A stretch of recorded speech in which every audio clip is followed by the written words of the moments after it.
You think you know betrayal? Try finding out your wife's entire family, the sick mother, the struggling brother, the sweet nephew who called you uncle, were all paid actors. Every birthday, every hospital visit, every Christmas dinner I funded for 3 years. I sent money for her mother's cancer treatments. Turns out her mother was a bar owner from Pattaya who got 500 baht to play sick whenever I visited. The brother who needed business loans? A motorcycle taxi driver who memorized a script. Even the kid who drew me Father's Day cards, hired from a local school. I didn't just marry a woman. I married an entire theater company, and I was the only one who didn't know I was watching a show. If our stories resonate with you, don't forget to like, comment, and tell us where you're watching from. This story was shared with us by one of our viewers who spent 5 years in Bangkok. He asked us to change some details, but wanted his experience heard. I should have known something was wrong that first Sunday dinner at Kamalwan's family home. Everything was too perfect. Her mother, frail and gentle, gripped my hand with trembling fingers and said, "Thank you for taking care of my daughter." Her brother Somchai gave me the deepest, most respectful why I'd ever received, calling me Phi, older brother. Little Niran, her nephew, had drawn me a picture of our family, stick figures holding hands under a bright yellow sun.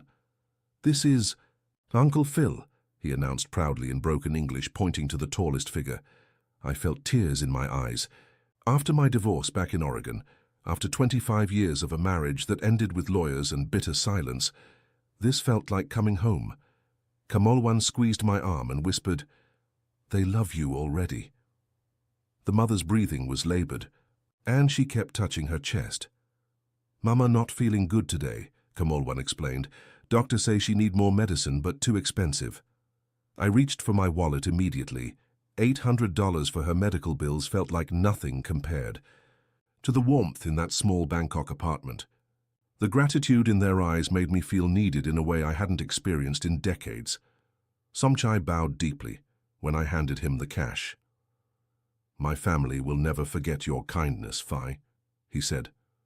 The mother's eyes filled with tears, and she pressed a small Buddha amulet into my palm. "For protection," she whispered. I wore it every day after that, believing it connected me to this beautiful family that had accepted me so completely. The apartment was modest but clean, filled with family photos and the smell of jasmine rice. Everything felt authentic, lived in, real. When we left that evening, Niran ran after us, wrapping his small arms around my legs. "Uncle Phil come back soon?" he asked. I promised I would, and I meant it. This was what I'd been searching for, without even knowing it. But looking back now, the red flags were everywhere. I just refused to see them, because I wanted so desperately to believe. Kamalwan always had family emergencies that required money. Her mother needed surgery, medicine, hospital stays. Somchai's motorcycle taxi business faced constant setbacks. Repairs, licenses, loans from dangerous people. There was always something. When I hesitated, even briefly, Kamalwan's eyes would fill with tears. "In Thai culture, we take care of family," she'd say. "If you cannot help, I understand. But my mother will be very sad." The guilt was crushing. What kind of man abandons his wife's sick mother? During our weekly dinners, I noticed small things that should have alarmed me. The mother never seemed to remember our previous conversations. I'd ask about her medicine, and she'd look confused until Kamalwan quickly translated. Somchai's stories about his taxi business changed details each time he told them. Once I caught the mother speaking perfect English to someone on the phone, but when she saw me listening, she quickly switched to rapid Thai. "Just talking to doctor," Kamalwan explained. "She speaks little English, only when very worried." I believed her, because I wanted to. My ex-wife Susan called during our divorce settlement negotiations and said something that haunts me now. "Phil, you're too trusting for your own good. Not everyone has pure intentions." I dismissed her words as bitterness from our failed marriage. But she'd known me for 25 years. She'd seen how easily I believed people, how much I wanted to help, how my loneliness made me vulnerable. During one family dinner, the mother showed me a medical document in Thai that supposedly detailed her treatment plan. The letterhead looked official. The doctor's signature appeared real. I never thought to have it translated by someone independent. Why would I doubt the family I was growing to love? Even Niran's behavior should have raised questions. He was 7 years old, but seemed unnaturally coached in his responses to my questions. "How was school today?" I'd ask. "Very good, Uncle." "Phil, thank you for helping with my school fees," he'd recite perfectly. What 7-year-old talks like that? The money requests escalated gradually, skillfully. First it was medicine for the mother, small amounts, a few $100s here and there. Then came the surgery. "Doctors say if we wait too long, Mama might die," Kamalwan sobbed into my chest one night. "But surgery cost 60,000 baht. Where we get so much money?" $2,000 felt steep, but what choice did I have? I loved this woman, and her mother had become like my own family. I transferred the money the next morning. The gratitude was overwhelming. The mother recovered beautifully, praising my generosity to everyone who would listen. Somchai needed $1,500 to expand his motorcycle taxi business. "If I can buy second bike, I hire friend to drive," he explained. "Make double money, pay you back quickly." It seemed reasonable. I had retirement savings from my insurance career, more money than I needed for my simple life in Bangkok. Why not invest in family? When the nephew needed school fees and uniforms, another $300, I didn't even hesitate. This was what families did. This was what love looked like. Kamalwan made sure I understood how Thai culture worked.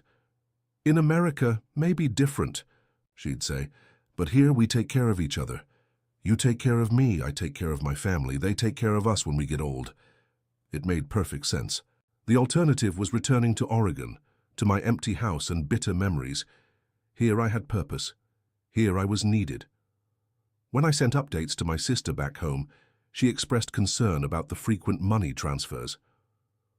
"Phil, are you sure?" "About this?" she asked during our Skype calls. "It seems like a lot of financial responsibility for someone you've only known 6 months. I defended Kamalwan fiercely. "You don't understand Thai culture," I told her. "Family is everything here. They do the same for me." Looking back, I realized I was defending my own desperate need to belong somewhere to someone. The money kept flowing because stopping it would mean admitting I might be wrong about everything. When I moved in with Kamalwan full-time, I became part of the daily deception without realizing it. Every Sunday we'd have family dinner. Every month we'd visit the mother in the hospital for her checkups. Birthday celebrations, religious holidays, impromptu gatherings. There was always something bringing us together. The staging was elaborate and convincing. Medical documents that looked official sat on the mother's kitchen table. Prescription, bottles filled with vitamins lined her windowsill. Somchai carried business cards for his taxi service and showed me receipts from motorcycle repairs. The actors had studied their roles perfectly, creating inside jokes, shared memories, and consistent personalities that made everything feel organic.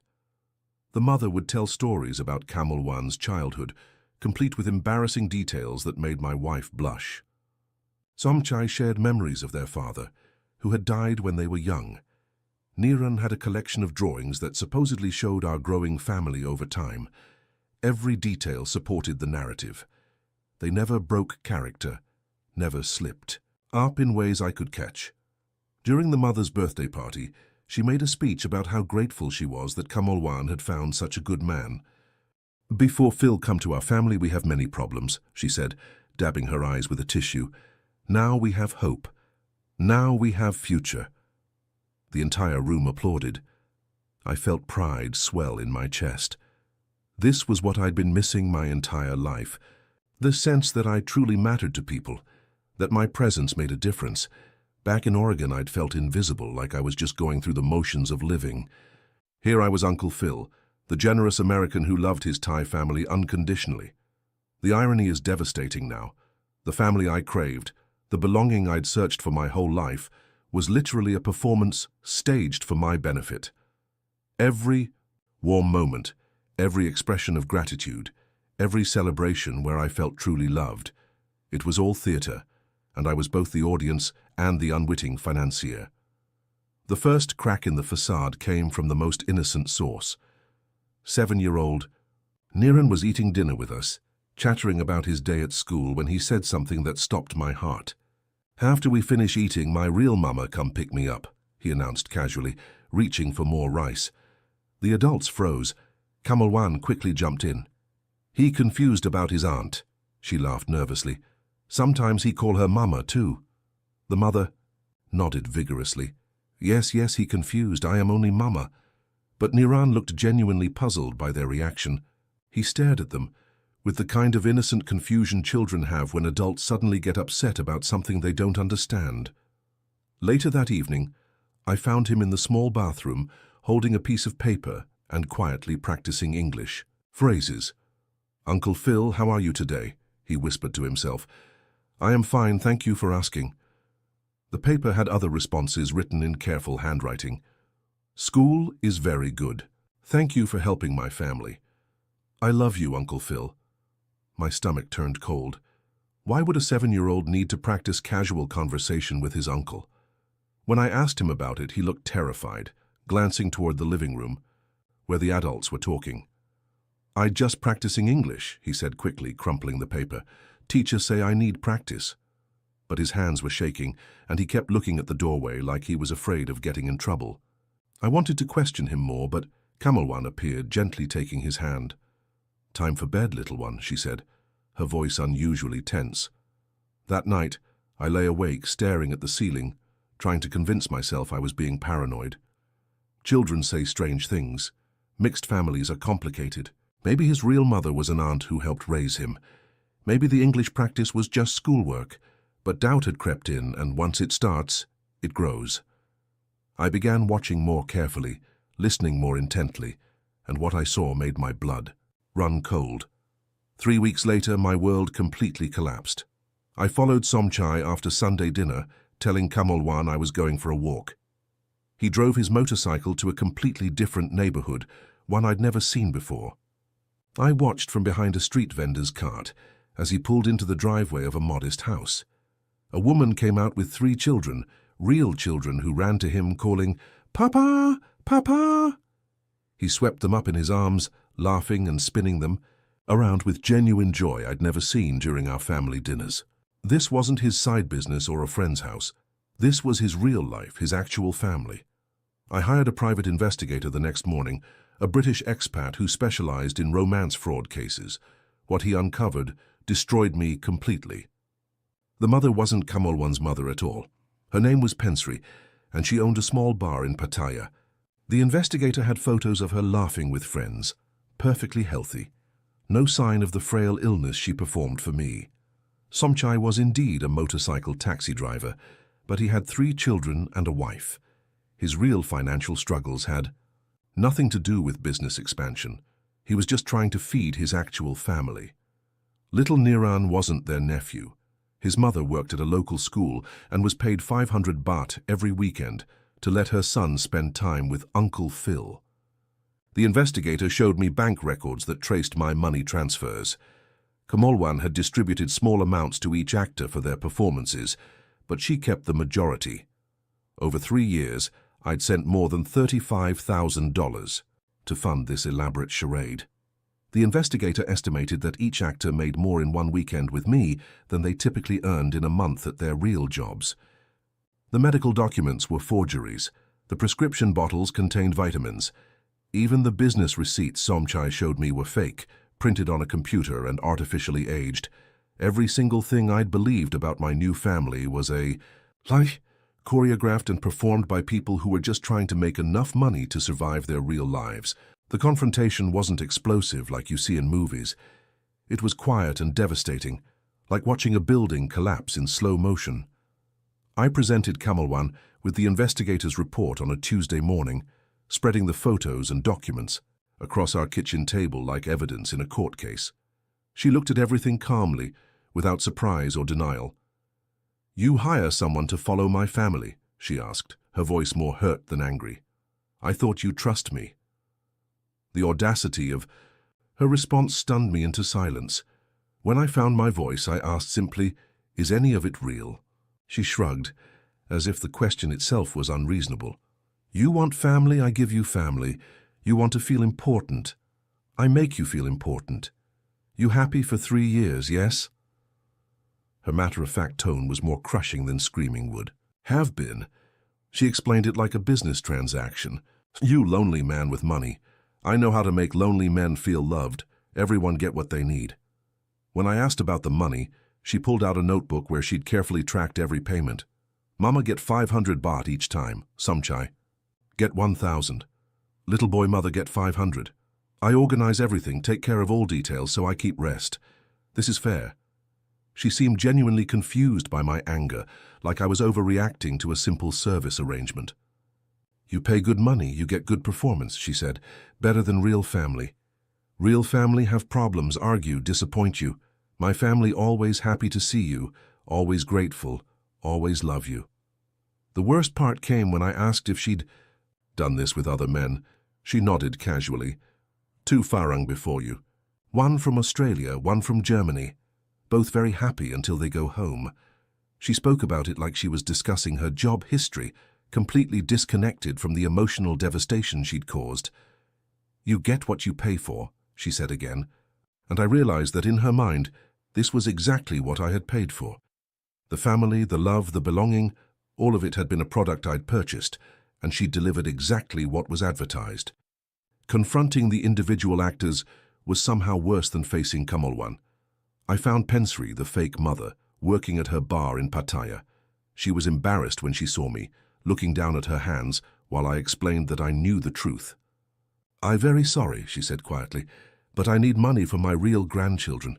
My daughter worked 2 jobs, still not enough." She wasn't cruel or manipulative, just a grandmother doing whatever she could to help her family survive. When I asked why she agreed to pretend to be sick, she said, "Kamalwan pay me good money to be sick lady for few hours. No one get hurt. You get happy family time. I get money for medicine for my real sick husband." The casual way she described it made me realize how different our perspectives were. To her, this wasn't emotional fraud. It was just work like any other service job. Somchai was mortified when I tracked him down at his motorcycle taxi stand. "Please, Fee, I'm very sorry," he said, using the Thai term for older brother that now felt like a mockery. "I know is wrong, but my children need food, need school money. When Kamalwan offered me 1,000 baht to eat dinner and talk with nice American man, I think, why not? No one get hurt." He showed me photos of his real children. 3 beautiful kids who looked nothing like the sophisticated actors in my fake family photos.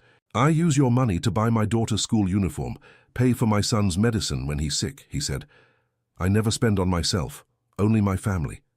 Even little Niran's real mother apologized when I found her at the school. "I teach her, salary very small," she explained in broken English. "When lady offer 500 baht for my son to practice English with foreign uncle, seemed like good idea. Help my boy learn, help our family little bit." None of them seemed malicious or evil. They were just people struggling economically who had been offered good money to play roles in someone else's fantasy. This somehow made it worse. I realized I hadn't just been the victim of their deception. I'd been unknowingly exploiting their poverty, paying them to perform happiness while their real lives remained difficult. The financial reckoning was devastating, but the emotional cost was infinitely worse. I sat in my apartment surrounded by spreadsheets and bank statements, calculating the full damage. Beyond the direct transfers to the fake family, there were gifts, restaurant meals, trips, and living expenses for 3 years of elaborate family gatherings. My retirement savings were depleted by nearly 40%. At 58, I didn't have decades to rebuild what I'd lost, but the money was just numbers. The real damage was to every memory I treasured, every moment of warmth and belonging I'd experienced. The Mother's Day card Niran had made me was still on my refrigerator, but now it felt like a prop from a play. The family photos from our trip to Ayutthaya showed 5 people smiling at the camera, but only one of us believed we were a real family. I'd kept the Buddha amulet the fake mother gave me, wearing it every day as a symbol of her blessing. Now it felt like costume jewelry from a theater production. Every laugh, every hug, every tearful expression of gratitude had been a performance. I found myself questioning not just this relationship, but my ability to judge people at all. How could I have been so completely fooled? What other relationships in my life might have been based on false premises? The loneliness that had driven me to Thailand in the first place now felt amplified, like I'd lost something precious that had never actually existed. It was the emotional equivalent of phantom limb syndrome, mourning the loss of something that was never really there. I'd thought I was healing from my divorce, building a new life with people who truly cared about me. Instead, I'd been paying strangers to act out my fantasy of what love and family should feel like. The worst part was realizing how desperate I must have seemed to them, how obvious my need for acceptance had been. I'd been so grateful for their love that I'd never questioned whether it was real. Bangkok felt different after the truth came out. Every street corner held memories that were now contaminated by deception. I couldn't walk past the hospital where I'd visited the fake mother without feeling nauseated. The restaurant where we'd celebrated Niran's birthday became a place to avoid. I tried to continue my daily routines, but everything felt potentially false. When street vendors smiled at me, I wondered if they were just being polite for money. When my apartment building security guard asked about my day, I questioned whether his friendliness was genuine or calculated. The paranoia was consuming. My Thai neighbors seemed to know about my situation. I caught whispered conversations. That stopped when I appeared, and I saw sympathetic looks that suggested the story had spread through the expat community. Some foreigners were supportive, sharing their own experiences with romance scams and financial fraud, but others seemed to blame me for being so naive. "How could you not know?" was a question I heard repeatedly, spoken with the kind of hindsight, judgment that only comes from people who haven't lived through such manipulation. One Australian man at my local bar said, "Mate, the first rule of living in Thailand is never trust anyone who wants your money." But I hadn't been looking for someone to trust with my money. I'd been looking for someone to trust with my heart. The expat community revealed a depressing pattern of similar stories. Elaborate family frauds weren't uncommon, just unusually well executed in my case. Some men had been convinced to fund fake businesses, fake medical emergencies, even fake kidnappings. The sophistication of these operations suggested they were semi-professional, with networks of actors and detailed scripts. I considered returning to Oregon, but the shame felt overwhelming. How could I face my sister, my ex-wife, my former colleagues, and explain that I'd been living a 3-year lie? The humiliation of admitting I'd been so completely fooled kept me paralyzed in Bangkok, unable to move forward but afraid to go back. 6 months after the confrontation, I found an unexpected lifeline through a support group for expatriate fraud victims. The group met weekly in a community center in Sukhumvit, organized by a retired British counsellor who'd been scammed himself years earlier. Walking into that first meeting felt like admitting defeat, but it turned out to be the beginning of my recovery. There were 12 men in the group, ranging from their 40s to 70s, all with variations of my story. Some had been victims of simple romance scams, women who took their money and disappeared. Others had faced elaborate business frauds, fake property investments, or phony legal troubles requiring expensive fixes. But 3 of us had experienced the full family theatre production, complete with hired relatives and staged emotional scenes. Marcus, a retired engineer from Melbourne, had funded a fake family for 4 years before discovering the truth. His fake wife's son had supposedly been studying in England, and Marcus had paid for tuition, living expenses, and even visited him twice, meeting with an actor who played the role of a grateful stepson studying international business. The sophistication of these operations was staggering. The scammers had databases of Western men's psychological profiles, understanding exactly what emotional buttons to push. They knew that divorced men in their 50s and 60s were particularly vulnerable, desperate for family connection and meaning in their later years. They exploited our cultural ignorance, using our lack of Thai language skills and unfamiliarity with local customs to make their lies believable. In the group sessions, I learned to separate my genuine desire for family from the artificial way it had been exploited. The need for connection wasn't shameful. The way it had been manipulated was criminal.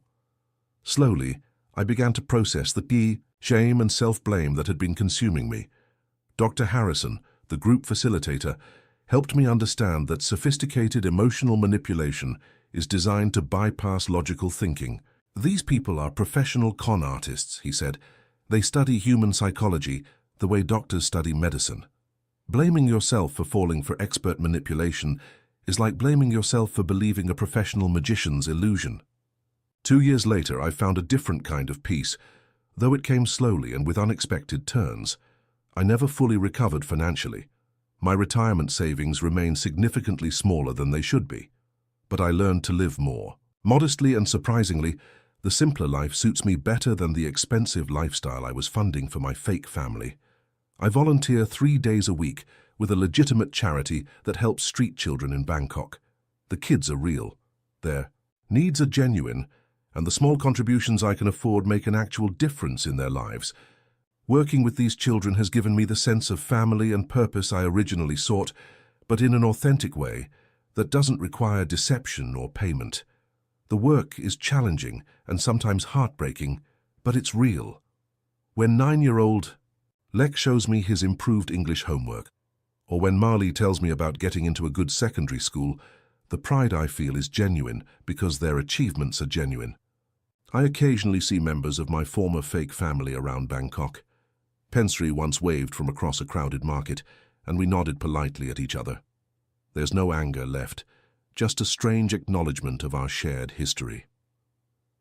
Somchai drives past my apartment building sometimes in his taxi, and we exchange brief nods. Even little Niran, now 10 years old, smiled shyly when I encountered him with his real mother at a shopping center. These interactions feel oddly peaceful, like we're all past the performance now. I realized that while their deception hurt me deeply, they were also just trying to survive in an economic system that offers limited opportunities. My money helped their real families in real ways, even if the family I thought I was supporting never existed. Kamalwan and I have no contact. I heard through the expat community that she moved to Phuket and may be running similar operations with other lonely foreign men. I feel sorry for her next victims, but I also understand that she probably sees herself as providing a service, helping sad, isolated men feel loved and important for a while. While I'll never fully trust my romantic judgment again, I've learned to find meaning in genuine service rather than purchased belonging. The experience taught me the difference between buying affection and earning it through consistent, honest action. My life is smaller now but more authentic, and that feels like a kind of victory over the elaborate lie I was living before. The hardest lesson was accepting the complex humanity in everyone involved. We were all just trying to meet our needs, in an unfair world. Them through deception, me through desperate loneliness, all of us through the only means we thought we had available. The real tragedy wasn't the money I lost, or even the betrayal I experienced. It was that genuine connection and belonging were possible all along, but I'd been so focused on buying what I wanted that I couldn't see the authentic opportunities right in front of me. Now, when I sit with the street children during their evening English lessons, or when I help serve dinner at the shelter, I experience the same feelings of purpose and family that I thought I was buying from Kamalwan's theatre company. The difference is that these feelings come from giving rather than paying, from earning trust rather than purchasing it, and from accepting people as they really are rather than paying them to be what I wanted them to be.